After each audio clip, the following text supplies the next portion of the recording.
Hi, everybody. I'm Jamie Poisson.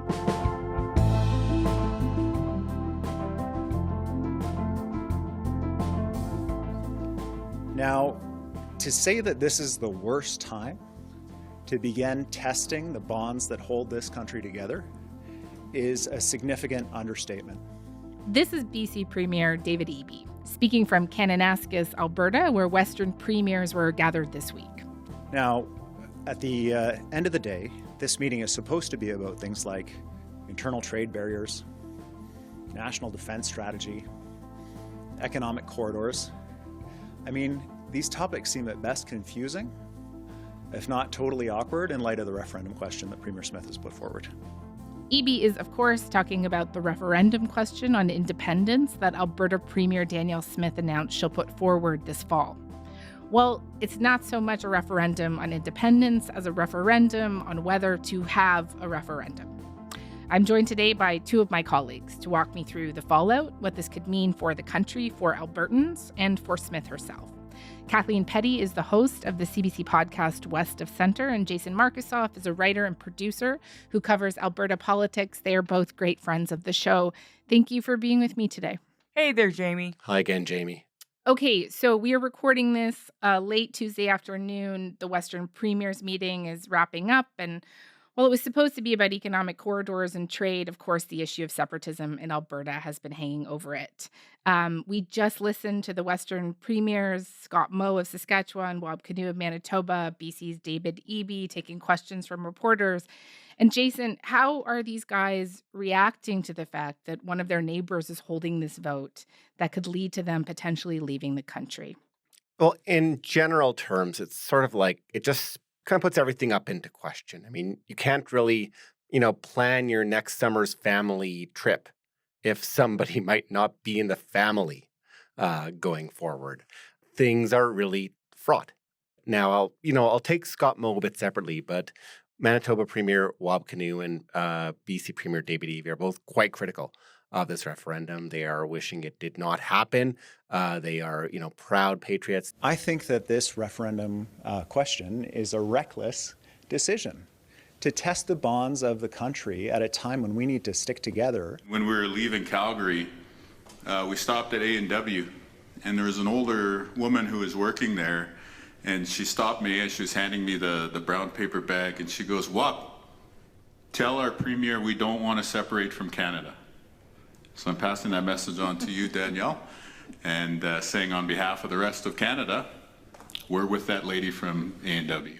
They think that this is getting in the way of a lot of other things they could be discussing: interprovincial trade, pipelines, interties, Indigenous relations, so many other policies, U.S. trade. Scott Moe, who faces some separatist pressure within his own Conservative Party movement himself, takes a bit of a softer tone on this. He says he really understands the grievances within Alberta, and he thinks that they need to be understood, respected, and he is generally supportive of the referendum that the Alberta Premier is putting forward. It's not a binding referendum question, or it is a referendum question, pardon me, but it's not a separation question. It's a question about whether we should even move forward with that. So I don't see an issue with that in any way. I actually see this as the Premier really following the law that they had enacted in the province. Now listen, the frustrations are real. We feel those in Saskatchewan. But I would say... but on the other two sides of those prairie provinces, a lot of frustration that this is happening and that it gets in the way, really, of other work that they're trying to get done. And Kathleen, Jason mentioned Wab Kinew there. There was this one moment in the press conference we just watched where things got quite tense between Danielle Smith and Wab Kinew. And this was around her answer to a question about the duty to consult Indigenous nations when it came to the petition on a referendum. She repeated what she has said before, that the issue, I think, in the court is whether that duty to consult should apply to citizen-initiated petitions. And that's where I think that the court erred in judgment, and I think it's also anti-democratic, the decision that they made.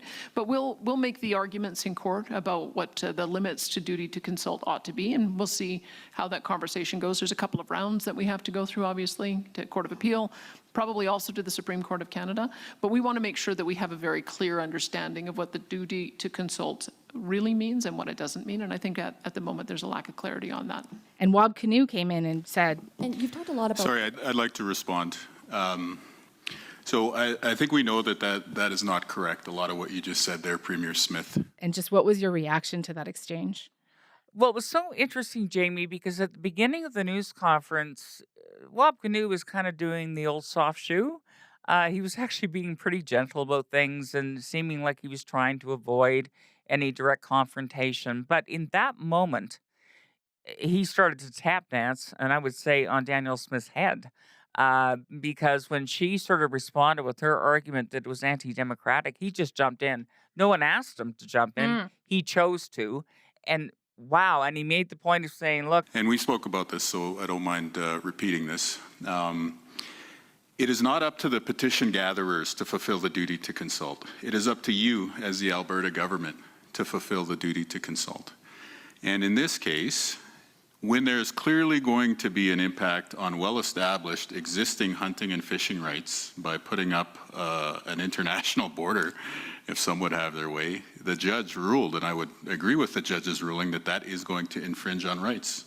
And so there is a duty to consult. But what I found additionally interesting about it was Danielle Smith has often talked about the courts as being, unelected judges, and they're not really interpreting the rights of Canadians or the Constitution in a way that is in line with what she feels politicians are better able to discern, and that they should have the ultimate authority, hence her, various uses of the notwithstanding clause. Yet in this instance, she said, she's going to appeal and that politicians can have disagreements, but ultimately she'll be relying on the courts to settle disputes between politicians, which is, I would argue, a significantly different kind of argument than she's been making thus far.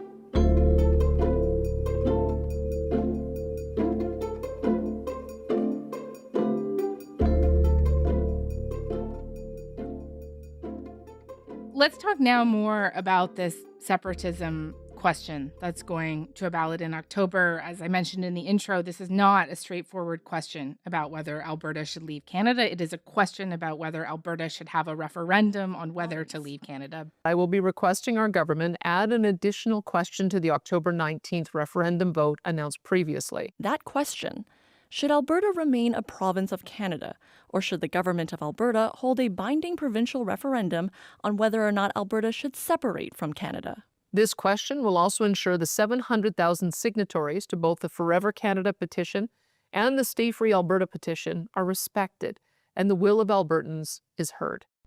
I know that Alberta is obviously not a monolith, but how have people in Alberta been reacting to this news? Is it all anyone can talk about? Is it dominating headlines? Kathleen? Yes, it's dominating headlines here. It's dominating headlines across the country. I don't need to tell you that. That's why we're here. That's why we're talking to you, Jamie. No, I think people are going to obsess about it, honestly. And we're just sort of seeing sort of the camps sort of divvy up and figure out who's going to do what. We've got all these federalist groups that are getting together and trying to organize to make the argument for Canada. Because remember, this is a two-parter. It's basically option A or option B. So option A is we're staying. And option B is let's have a referendum on whether we want to leave. So first of all, I think people are very confused about the question. I do an open line show every day, and I can promise you they are puzzled. And that's actually not good for a question of this kind of consequence, to have voters going in not sure what they're doing when they walk into the booth. And add to that, there's 9 other questions, and there could be more. So, that's part of it. And it's also interesting, if you take a look at that Angus Reid polling, Jamie, it was, first of all, a question about, what do you think about a referendum on a referendum to separate? And it was 35%. But if they asked sort of a straight-up question, do you want to separate, it was 30%. So I think that's the other thing that people are sort of looking at, that people might be persuaded to consider the referendum, to have a referendum on separation. Maybe that's not a terribly high-risk strategy to pursue. Maybe we should do that just to see how it would turn out. So I think that is going to be part of the obligation of those on the federalist side to make the argument that actually does have a consequence and it's not just a freebie. Yeah, and just flesh out the consequences people are talking about here when they say that this is kind of a dangerous path. Well, to a certain extent, I mean, Mark Carney has sort of made that argument as well, right? He's drawing a line and, making a connection with Brexit. This is an observation from experience.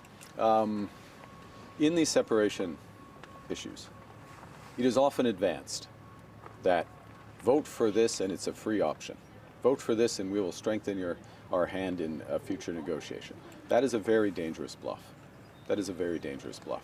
I saw firsthand what happened in the United Kingdom when the view was vote for this, it'll be soft, and then we'll negotiate, etc. And they ended up, and they're still 10 years later trying to undo what people didn't think they were voting for, but what they ended up having.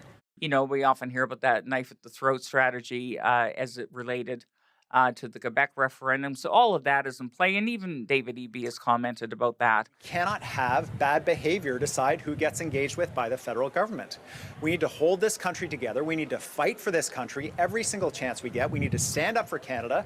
And we need to make sure we're supporting every province and territory with equal respect. So, I mean, there's a lot of really, toxic language actually starting to emerge. And I think that's also, by the way, another concern of all of this. As we have this debate over sort of 4.5 months, close to 5 months, I think people are worried about the divisions just getting deeper, the voices getting louder. The damage that can be done just by having the conversation about having this vote, emotions run high. And I think most people looking at this sort of objectively are worried about the divisions that are just going to be so exposed. Yeah, because while this isn't a binary yes/no question, the emotions are binary. Either you want to stay in Canada or you want to go. There's not a lot of room for gray area. As much as Danielle Smith talks about this sovereignty with United Canada, weird, mushy middle zone, that's not how people think about this question ultimately. Is our national flag the blue Alberta flag, or is our national flag the red and white Canadian flag? And this is going to really set the tone for a very fraught several months. Like July 1st is going to have a very different feeling this year. And also the other thing I would add, if I can just build on that, Danielle Smith keeps using the phrase move on. In other words, we can have this vote on the 19th and we can move on. And the credibility of that conclusion is being challenged by an awful lot of people because once you open up all those divisions and all this emotion, as Jason and I are both saying, runs high, I don't know that people after October 19th are going to be moving on. First of all, we don't know what the result's going to be, so let's just put that out there. But regardless of the result, the conversation is around the premise of leaving the country, and I don't see how that just sort of vanishes and everything's A-okay on October 20th.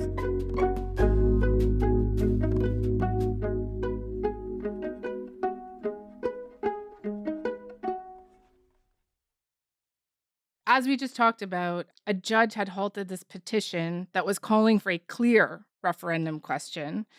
So this was Danielle Smith's response to that, the referendum on a referendum. And why did the premier, do you think, ultimately decide to put a question on the ballot at all? And then why do it in this far more convoluted way? A lot of observers were saying that Justice Shana Leonard's ruling that you couldn't put forth this clear question and this citizens' initiative petition because there was no proper consultation of First Nations. People thought that was her out. That was her chance to just leave this aside, saying the courts have tied my hand, we'd have to appeal and fight and duty to consult and whatnot, so let's just leave it for now, not put it on this already planned ballot in October with 9 other referendum questions. But that's not Danielle Smith's lived reality within her party. Kathleen was referring to the polls earlier, where the polls would show that most Albertans, 60-some%, want to stay in Canada. The rest don't. But that rest is almost wholly resident within the United Conservative Party membership and voter base. More than half of Danielle Smith's own party wants to separate, would vote yes to leave Canada. And Danielle Smith has to deal with that and figure out a way to appease those people. And she's been appeasing these people and giving them oxygen for their movement for more than a year. First, she lowered the threshold which they'd had to succeed to get this citizens initiative passed and force a referendum. The signature collection time for citizens initiatives will be extended from 90 days to 120 days. We are also improving the process by setting the threshold to be 10% of the number of eligible voters who participated in the last general election, as opposed to being either 10 or 20% of total registered voters. Then when there was an earlier ruling back in the late fall, she basically passed new legislation to nullify and set aside that court ruling to allow them to keep going forward. And now, at this point, with it not being very long before her planned October 19th referendum, she had to figure out some option. And she was aware, and she's stated this repeatedly, that if she put the straightforward question, should we leave or not, on the ballot, another court would come down for the third time and knock it down. So she said this was the best option. It avoids the Federal Clarity Act because it's not a straight leave or go question. It'll avoid the courts.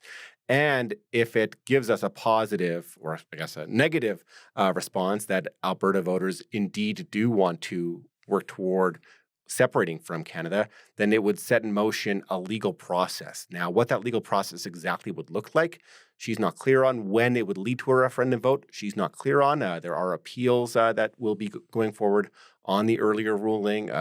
Maybe there'll be some formal consultation somewhere down the road with First Nations and the province on separation. But right now, she's claiming this is the best question she could get on the ballot to satisfy all various sides. And nobody on any of the sides, though, seem to be very happy with it is the issue, one of the issues she's facing. Yeah. I mean, I want to get into that with you. But just first on the point that she's outwardly making this argument, right, that this is about democracy. And she keeps talking about 700,000 Albertans. She references the pro-separation petition with 300,000 signatures, and then another one with 400,000 signatures from people who want to remain in Canada. And just what has been, Jason, some of the reaction to this math and to this democracy argument that she's making? 700,000 is such a problematic number for her to use, but darned if she's going to move off that talking point. She hasn't yet, after so much challenge toward it. It is her talking point, and she's sticking to it dadgum. So that's a combination of two numbers. One is 300,000 people. That's the number that the separatists from Stay Free Alberta say they had on their petition that they submitted to Elections Alberta earlier this month. That number hasn't been verified because Elections Alberta hasn't counted it yet. Those boxes are all being sealed because of the ruling that overturned this question. So that's the 300,000, which is alleged, claimed. 400,000 was counted and verified. That was the number of petition signatures on the referendum put forward by former Alberta Deputy Premier Thomas Lukaszuk, kind of with almost a satirical sort of shot-blocking attempt at a petition to put forward a question that Alberta should stay in Canada, yes or no, as opposed to Alberta should leave, yes or no. You know, at various points he said different things, but certainly over the last year he's saying the Alberta government should not be using my petition as a fig leaf to get a separatist petition on the ballot. We will fight vigorously for the next 6 months to make sure that Albertans don't give the Premier a permission to hold a referendum on holding a referendum. And sure enough, that's what Danielle Smith has said. She's cherry-picked old quotes from him and the NDP saying that if you believe in this, just put it to a ballot, put it to a vote, let's settle this issue. But a lot of the people who actually signed this petition, they've called into a bunch of CBC radio shows I've been on, and they feel gaslit.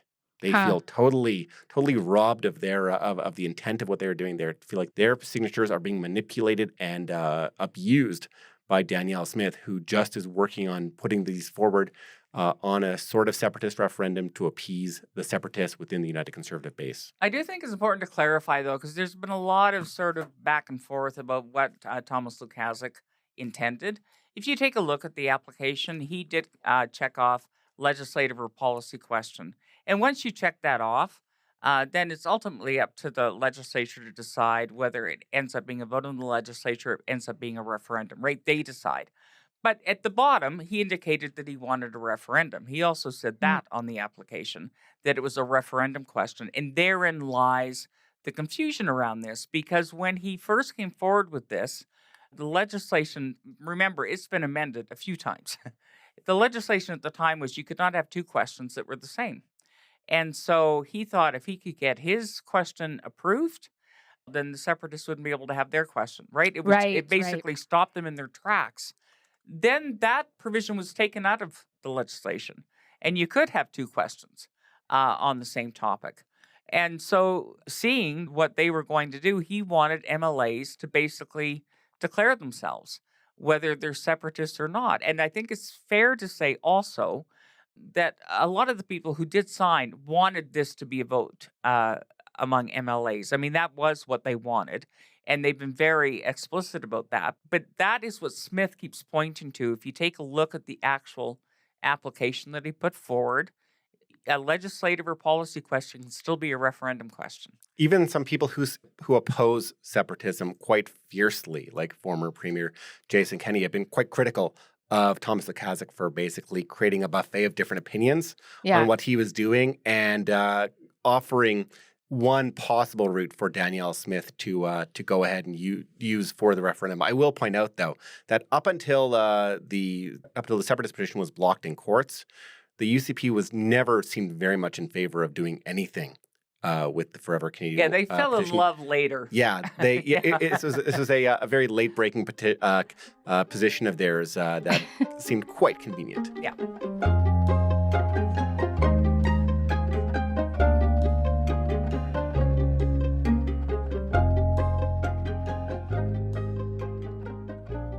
Kathleen, Jason mentioned that nobody's happy with this referendum on a referendum. And just, within her own party, 2 UCP ministers resigned just before she announced the referendum. There's speculation that they did so because they opposed it and they support remaining in Canada. And just how significant is that? Does Smith have control over her own caucus? Well, first of all, Nate Horner, the now former finance minister, decided that he'd had enough in that portfolio, and Matt Jones, who was one of a team of health ministers, also decided to resign for cabinet. And they're both very explicit. They don't want a referendum on separation. But by the same token, they're not saying that's the reason why they resigned. They gave other reasons. And so people are going to speculate, and, it's inevitable that that's going to be the case. But first of all, we know just from polling that a large portion of the UCP base supports separation. So, that's an issue. Mm-hmm. Rob Smith, who's the president of the UCP, has decided to be neutral. We will not be coming out in favor or against as a political party, but the representatives who have been elected as MLAs, they're going to be making their stances known. Having said that, he's also sort of suggested the UCP might have to rethink who and what they are should the let's have a referendum question succeed. So, that's kind of interesting to observe. So, there very clearly are some differences. But you know what? The separatists are divided, Jamie. Mm-hmm. That's the other super interesting thing. And again, Jason did really excellent reporting on that I know that you're going to talk about. That, that they... You take a look at Mitch Sylvester or Jeff Rath. Those are the 2 names I think most people associate with Stay Free Alberta. Even they don't completely agree. They're sort of aligned. Jeff Rath wants Danielle Smith punted. I now say that the road to independence runs directly over top of Danielle Smith, and we replace her as leader. We get an interim leader in place. We cancel all of her stupid referendum questions, and we have one referendum question on the ballot, which is simply, do you agree that Alberta shall cease to be a province of Canada to become an independent state? That's the only question that Albertans want. And Ms. Sylvester says, yeah, maybe that, or maybe just give us, our question back rather than a question that they don't support. The way we see this is that they're seeing a very real threat here, and I think they should be, to the fact that, maybe we can win this vote. And I 100% believe we can. So I think what they're trying to do is delay the process as much as they can. But then there's other voices in the separatist camp who think that this path that Danielle Smith is taking is actually okay because they know that the support is not there. to actually win a straight up and down yes or no, should we separate? And they see this as an opportunity to build support for it. So, and probably feel that they will have an easier time persuading people to say yes to a referendum later than a straight up question about separation now. So I think they're looking at it more strategically, and perhaps the others are looking at it more tactically. Jason, I know you interviewed Mitch Sylvester, the CEO of the Alberta Prosperity Project, who also led the group behind the petition. You had a pretty colorful interview with him. I think it was today, right? Just this morning, yeah. So Kathleen painted the picture of this lawyer, Jeff Rath, and this movement leader, Mitch Sylvester. And they're kind of rowing in the same position and direction. But Jeff Rath is very, very outspoken and blunt. Mitch Sylvester is blunt in his own way, but Rath takes it to the next level. I mean, Rath was even saying, I think Mitch would make a great interim premier. Danielle Smith lost all moral authority to govern, and we should bring in Mitch Sylvester, our separatist movement leader. Mitch Sylvester, I asked him about that. He said, "Oh, you know what? It's a compliment, but I'm a 71-year-old retired owner of a sporting goods store. I don't think that's really something I should entertain. But maybe I'd like to be part of the transition if Alberta did separate and formed its own country. Maybe I can be a senator for it," which is a very colorful and weird thing to hear somebody saying. That's sort of in fantasy land, and it's a lot of fantastical, idealistic, utopian ideas that a lot of separatists have about what their own country of Alberta could look like. But in terms of brass tacks, Mitch Sylvester, like Jeff Rath, is not happy with this compromise question and with Danielle Smith taking a pro-federalist tone, saying, I will support and advocate for the Remain option. So he's considering his options. He's talking to the various thousands of canvassers who helped him get his petition completed and accomplished.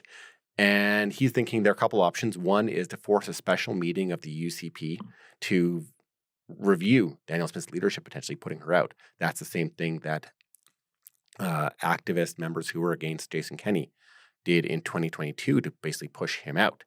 That's one thing he might do. Another thing he might do is force a special meeting to change the UCP's position on separatism, to make this party that's oddly neutral in this very polarizing question, give them a stake, make them a pro-separatism party, or perhaps make the UCP force the cabinet to change the question to something that's more clear, courts be damned. So he hasn't really tipped his hand. He says he's going to reveal something probably in June on what he's actually going to do, but he's gearing up for some kind of fight with Danielle Smith on what her plans are. Given the fact that all of these people are pissed off about this and rankled about it, like, could Smith be in real trouble here politically? She could. Mitch Sylvester suggested that. So 2 years ago, when Danielle Smith had her last leadership review, she got 91.5%, which is an incredible number that a lot of leaders would be jealous of. He's saying right now he doesn't think she'd get 70%, or maybe not even 60%, that people are that ticked off in the movement. And that sort of number, while technically enough to pass, traditionally for party leaders around the country in leadership reviews, that is maybe the time to say, maybe the party doesn't want me, let alone the general public, so maybe I should leave. So he's suggesting that she's in danger. Rob Smith, the party president, thinks that most people are with her. It does seem that there are a lot of people who are separatists within the United Conservative ranks who, kind of like this idea that there's a slow walk of a question, as Kathleen said, that maybe we need to build our support toward actually leaving, and maybe this soft yes, soft leave vote could be our recipe for victory as we educate more people on the benefits of the Republic of Alberta. The other thing that's going to animate this conversation for United Conservatives is they generally like Danielle Smith. And she gives them a lot. She's given them a lot of energy and a lot of things on their priorities, from trans issues to banning vote tabulators to policies on pronouns and pride flags in schools. But the other thing is that who next? So we dump her. Are we going to get somebody better or worse? So I don't know if her leadership's definitely in trouble, but surely she's mindful of this. If she wasn't mindful of this, we probably wouldn't be talking about an active separatism referendum at all. Yeah, I would say, I mean, when I noticed even when she did her news conference, and I've mentioned this a couple of times, but When I saw her at that news conference, Jason, you and I were chatting about it, there was tension emanating from her, both visually, just looking at her face, and even her voice, that I have not seen before.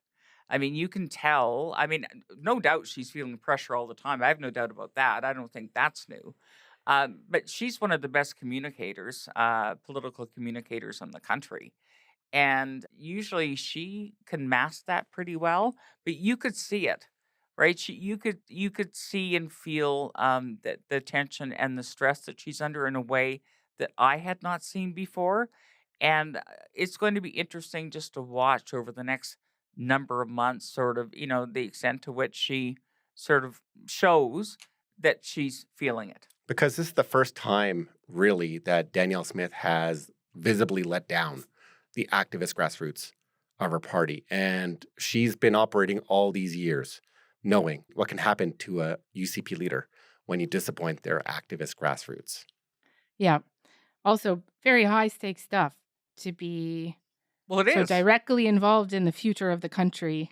And people who are, if I could just add to that excellent point, Jamie, there are a lot of people out there who don't want this conversation to be had at all, who are very frustrated and arguing that the only reason we are having this discussion is so Danielle Smith can keep her job. The only reason that Canada's future as a 10-province country is on the line is for Danielle Smith to appease the United Conservatives and keep her own job. And worth noting, the Angus Reid poll actually reflected that as well. And was actually, I don't remember the exact number. It wasn't a majority, but it was a reasonably high number among the UCP as well, that they sort of saw a part of the motivation for this is Danielle Smith trying to basically secure her own position as premier. Because as you know, Conservative premiers in this province don't last. It's been a long time since Conservative Premier led their party to a second election victory, and the last one to do that was Ralph Klein. At least when Jacques Parizeau and René Lévesque, the Quebec premiers, put forth separatist referendums, they wanted separation. Yeah, Danielle they Smith, ran on it. That was Danielle their Smith party did was not about. run on this and has said she doesn't want it, and yet. Here we are. Guys, this actually feels like a great place for us to end. Lots for us to pick up on. It's not over, Jamie. At a later We're date. not ending. This is to be continued. We're renting space near studio. Indeed. I'll just say talk to you soon, but thank you for making the time for us today. You bet. It was a pleasure. Thanks, Jamie.